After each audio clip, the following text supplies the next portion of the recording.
ఒక అడవిలో ఒక సింహం ఉంది. అడవికే రారాజు. అందట రారాజు కూడా వయసు వస్తుంది కదా, తప్పదు కదా.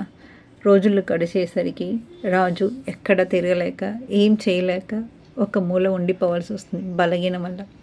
సో రాజు ఏం చేశారంటే ఇంకా మిగతా జంతువులందరినీ పిలిచి ఒక మీటింగ్ లాగా పెట్టి, ఇక నాకు వయసు అయిపోయింది, నేను తిరగలేను, నేను నా కుక్కకే వెళ్ళిపోతున్నాను, మీరు ఒక్కొక్కరు ప్రతిరోజు వచ్చి నన్ను అప్పుడప్పుడు పలకరించి వెళ్ళండి, లేదంటే నేను బయట తిరగలేను కాబట్టి నాకు జీవితం మరీ బోరింగ్గా అనిపించవచ్చు అని చెప్పి తను కుక్కలోకి వెళ్ళిపోయిందంట.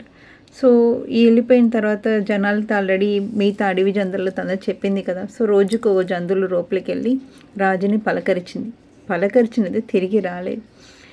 సో ఎప్పుడు వెళ్ళటం తప్ప వచ్చే దారిలో ఏం లేదు.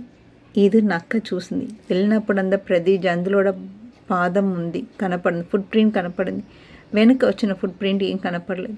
సో నక్క ఇదని తెలుసుకుని ఓ సింహరాజు లోపలనే హ్యాపీగా సెటిల్ అయిపోయినట్టు ఉన్నాడు, రోజుకు ఒకటి తినేసి పడుకొని హ్యాపీగా దర్జాగా బిందాస్గా లైఫ్ని ఎంజాయ్ చేస్తున్నాడు అని చెప్పి అనుకుని, సో తన వారికి తన్ని కలవటానికి ఎప్పుడు వెళ్ళలేదు.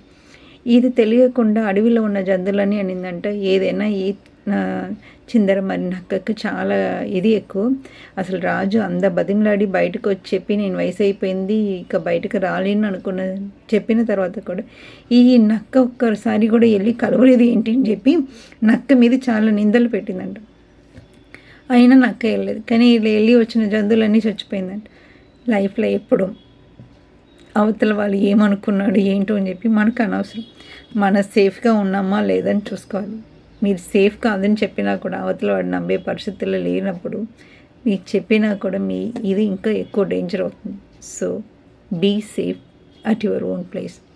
మన ప్లేస్లో సేఫ్గా ఉంటానని చూసుకోవాలి తప్ప అవతల వాళ్ళకి నీతులు చెప్పుకొని నమ్మించలేం.